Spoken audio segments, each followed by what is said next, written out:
Marcela, le presento a mi jefe, Jorge Antonio Vega. Mucho gusto. Mucho gusto. Qué alegría verlo. Fue el director de Caracol, tal vez en los años 60. En dos oportunidades. La primera vez en la década de los años 50, tal vez en 55 fue la primera vez. Correcto. Que fui director de Caracol. Y luego cuando yo estaba en 6 AM, que ya era... Y luego cuando regresé a Caracol, sí, a 6 AM, 9 AM, exactamente, exactamente, me volvieron a nombrar director por una excesiva confianza en mí. ¿Qué tal la voz? ¿Qué tal la voz que tiene? Y es que no le tocó a usted la hora Phillips. No me tocó. La presentación de todos los grandes artistas y la lectura de Jorge Antonio.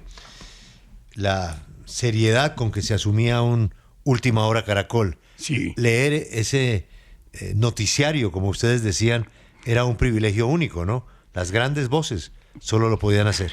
Mire, eso de las noticias tiene para mí un encanto de historia sensacional. Primero porque cuando aprendí a leer, mi padre me enseñó a leer, me exigía que no leyera, sino que interpretara, que cada palabra tenía su propio sentido, que por ejemplo, amor no se podía decir de mal genio. En fin, que cada palabra, y es cierto. Y entonces en ese sentido, pues yo apliqué para mi vida el concepto de la lectura interpretativa.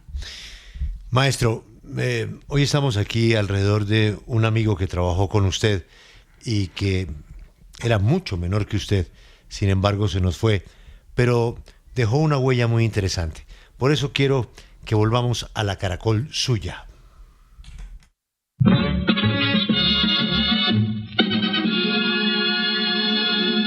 Transmite Caracol, primera cadena radial colombiana.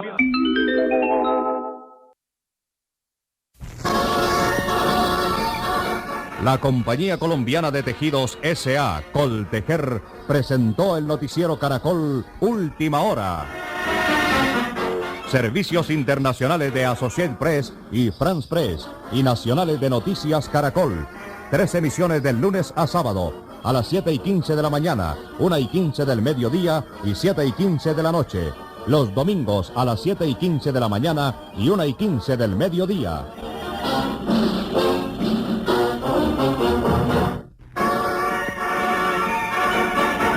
Noticias Caracol.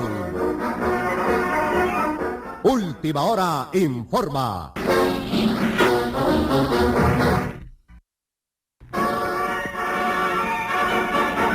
Noticias Caracol. Última Hora informa.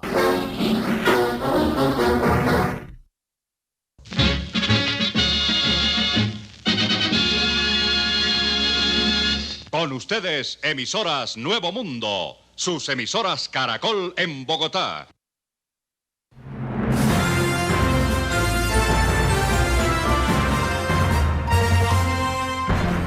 Estas son sus emisoras Nuevo Mundo en Bogotá, La Voz de Antioquia en Medellín, La Voz del Río Cauca en Cali. Sus emisoras Caracol, primera cadena radial colombiana.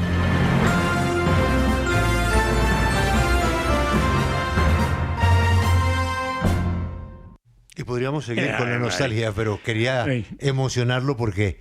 la cantidad de recuerdos que se me acumularon en este instante acá en esta cabeza. ¿Qué nombre se le viene? Armando Osorio. Me acordé de Germán Delgado Morales, sí, que era el director de noticias de emisoras Nuevo Mundo cuando yo llegué allí en enero de 1953. Imagínese usted, no había llegado la televisión todavía en el 53. y llegué allá por vea, hubo un crimen en Bogotá que se llamó el crimen de Teresita Buitrago, la descuartizada. Se acusó de ese crimen a su amante, un italiano que se llamaba Angelo Lamarca.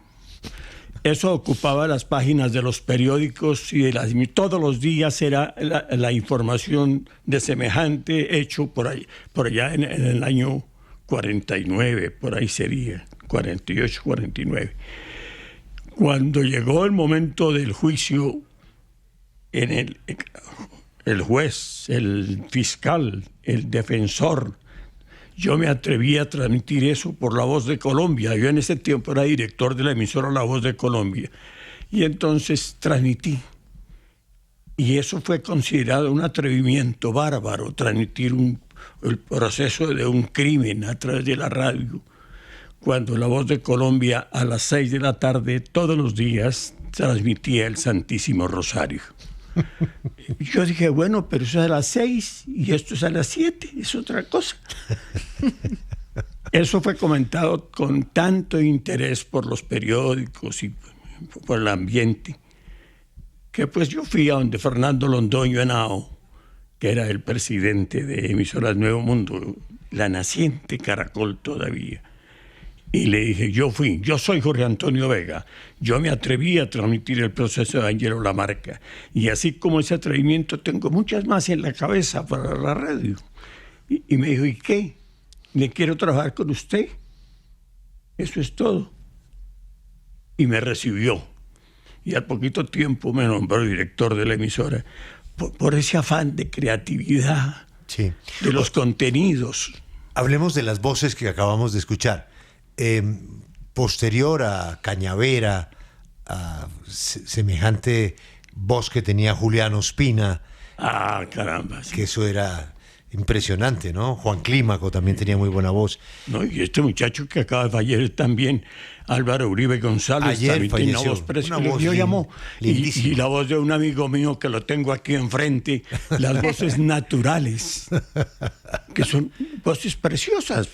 Naturales, sin porque necesidad. Hablan así. Estaba Armando Osorio, estaba Eucario Bermúdez, estaba Eduardo Aponte, era Última Hora, ¿no?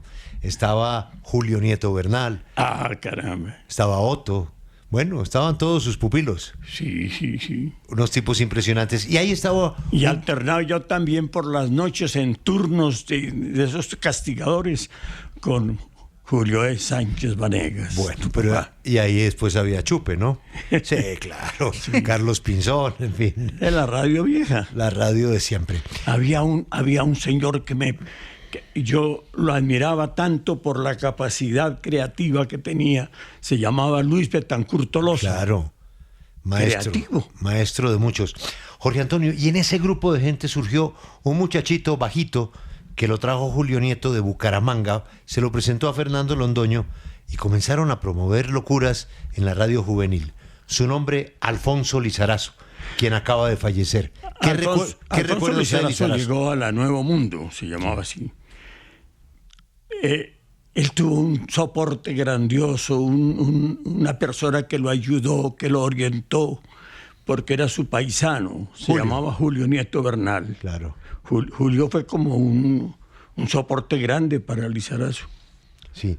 ¿Y qué recuerda usted del crecimiento profesional? Porque Alfonso comenzó como operador, cuando no llegaba el locutor, él leía el noticiero. Bueno, la verdad es que él entró a la Nuevo Mundo como operador de sonido. Correcto. Lo que llamábamos control. Sí. Y con las orientaciones de Julio pasó al micrófono. Y en el micrófono pues le fue muy bien. Yo tengo un recuerdo, un concepto de Lizarazo muy especial. Fue un hombre modesto siempre. Llegó a la política, llegó a ser senador y siempre modesto. Es decir, no lo enfermó nunca la fama. El poder y la cosa. No, nada. Siempre. Y además que utilizó su tremenda sintonía para ayudar con obras sociales. Las escuelitas fue una campaña muy bella, ¿no? Y cuando estuve en el Senado, de los recuerdos, dejó un libro, que no me acuerdo en este momento cómo se llama el libro, pero sí me acuerdo de una anécdota que relata él ahí en su libro. Cuando llegó al Congreso, en una comisión empezó a proponer ideas como la de una escuelita en su corazón, que es generoso. Uh-huh.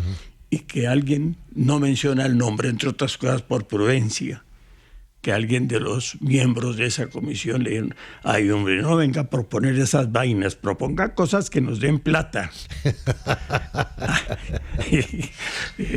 Jorge Antonio, qué placer verlo para recordar los buenos momentos de la radio, hacerle este homenaje a Alfonso y celebrar que usted está como un lulo, ¿no?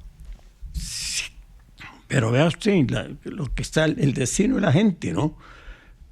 Resultó un magnífico locutor, es decir, agradable de escuchar. Es que esa es una parte también muy delicada, que uno quiere ser locutor y resulta que no es agradable para el oyente. Sí, no, hay una conexión ahí. Juan Pablo, le escucha el maestro Vega.